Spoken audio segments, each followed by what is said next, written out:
Using images to create your KDP low content books. Hi, Kerry here from Dream Creator B, and welcome to my channel where we show you how to make money online with KDP low content books and Etsy with new training every week. So be sure to hit the big red subscribe button. So today what I'm doing is I'm actually going to go through using different image sites to create your books, and the main thing that I'm actually going to go through is the licensing terms with these. Now, I am not a lawyer. This is not legal advice. It is just a video to actually tell you that you need to go and do your due diligence. You need to go and check the licenses because they do change, they do get updated, but I'm going to go through the basics of actually understanding what is going on. Now, Creative Fabrica is one of the main places that people in our industry actually go, and most people have subscriptions. If you have not got one, they have got a special offer on at the moment. You can get it for $1 for the month, and then the price goes up to $19 after that first month. But if you haven't got one and you're looking to get it, the link will be down in the description for you to go and check it out. Now, the great thing about Creative Fabrica is actually got a lot of stuff that you can be actually using in your KDP low content books or in your printables. But the main key to that is you need to actually be making your images unique. You need to be adding things to it and changing the way things look. So we're going to go on to the licenses. Now, the first one is for the subscription license. It's not very different from the single license, and it actually tells you what you are allowed to do.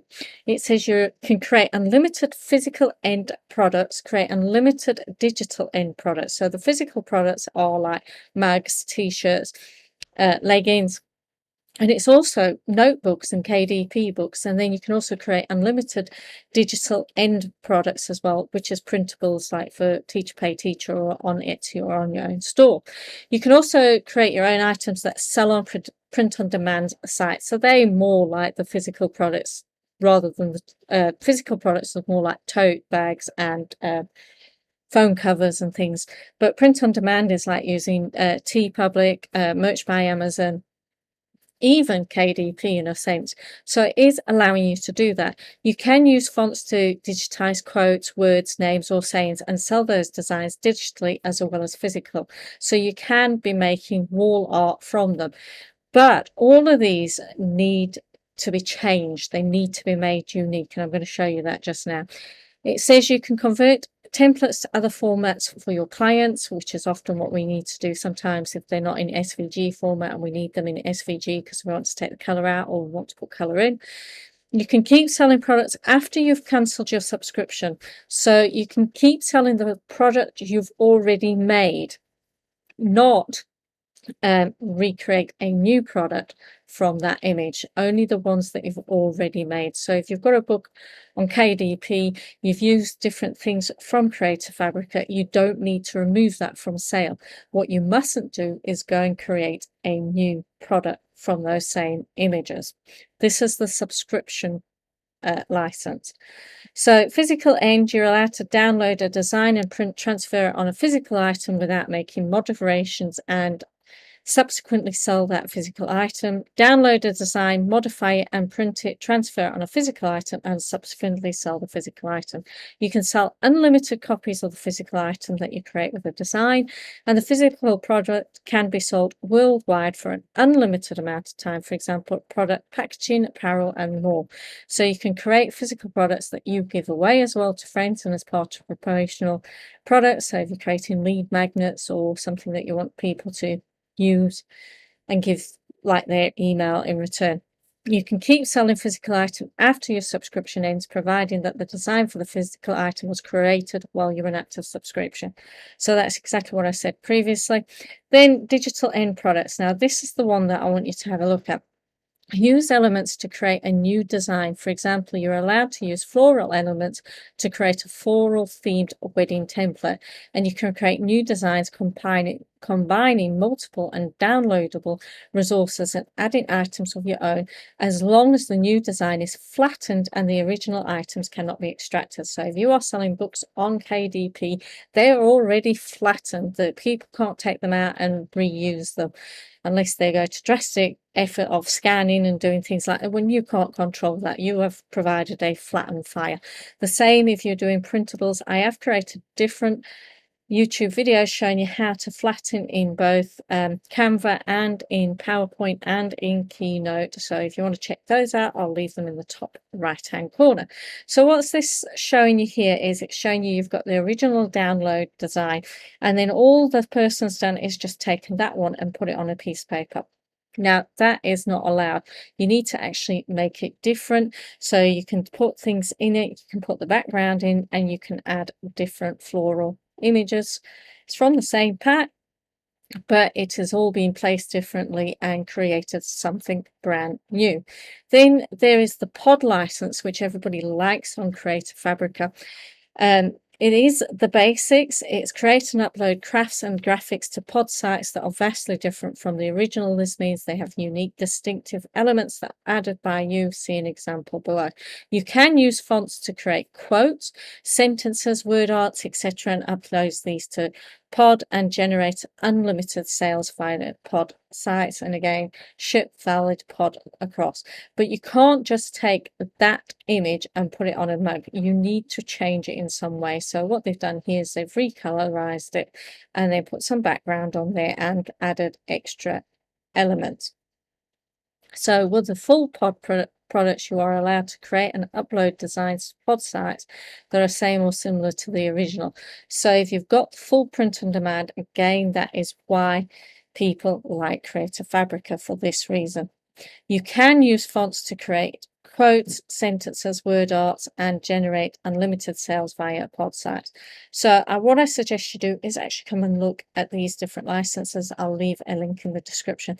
And there's also a single license, and again, it shows you all the different things that you need to do. So if you're creating something to sell, try and make it unique, so add different things to it.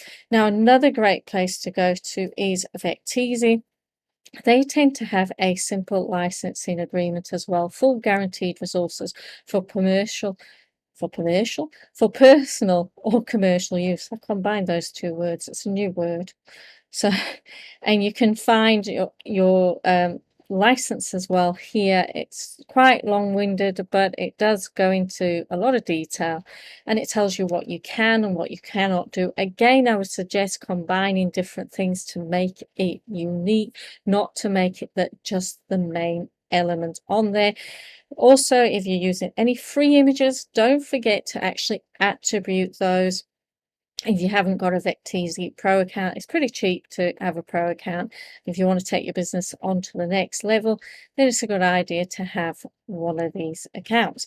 Now, Design Cuts is a site I actually like, mainly because of brushes. So if you've got Affinity or Procreate or Photoshop, or that, there's lots of tools here you can use, and they have one license, which is an extended license that covers everything, but it does go through and tells you what you can and what you can't do. And the main thing is that your images need to be flattened. So if you're doing KDP, it's flattened already, and if you're selling it as a printable, you need to be flattening them, and you need to actually be changing how certain things look, especially if you are using images. So nobody else can get access to them, pull them apart, and reuse the graphics, what you have created. They can only use it as is, and that is how the rules are. Then there's another site called Freepik. Now, Freepik's actually quite a difficult license to get through, but trying to find out as well how to actually use this license has been quite difficult. But again, I'll leave a link down in the description. So it says here you cannot use the main element. So if you just go along and get that and stick it on a notebook and then put notebook on there, it is the main element, so you cannot use it. The same with this, even though they've put let's be together and they've put little symbols around it, little dots, it is still the main image. You need something else there, like maybe a beehive in the background, maybe some flowers or something like that to make it different.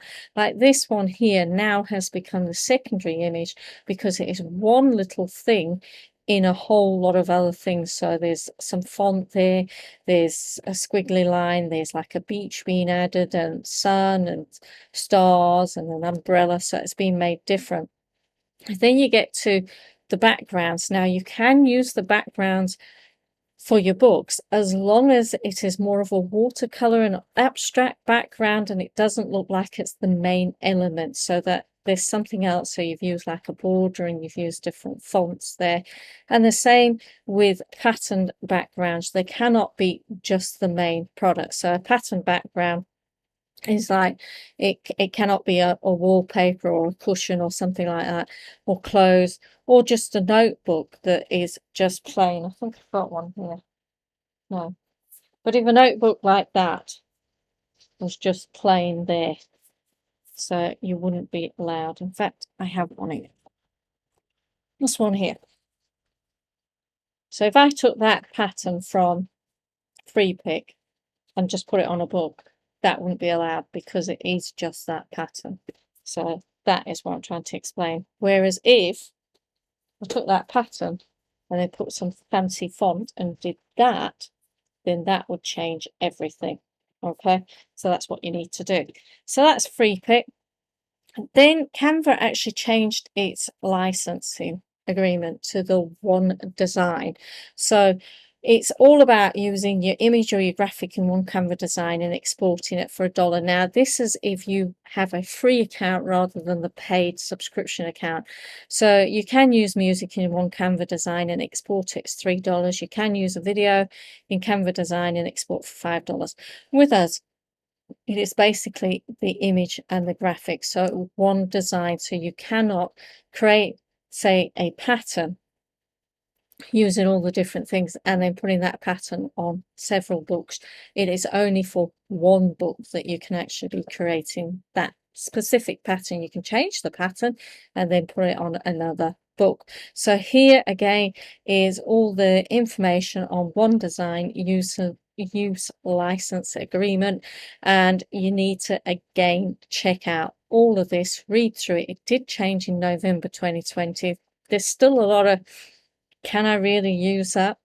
But it's a lot easier than it was previously. Lots of people stayed away from the paid account because it was easier just to use free images, because their free images was a lot easier on the licensing term. But now it is a lot better and you can actually be doing that. And I'm going to leave a link in the description to a video that Kathy Ann did from Tangent Templates to talk about the one license. I'll leave a link in the description from that.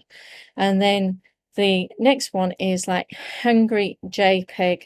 They have a one license agreement. Again, what they suggest is that you don't just use it as is. You need to add and change different things, which is a lot easier to actually understand. The only one where they allowed you to do it as is if you're doing patterns into a physical product, then that can be left, but they prefer it if you add extra things to it.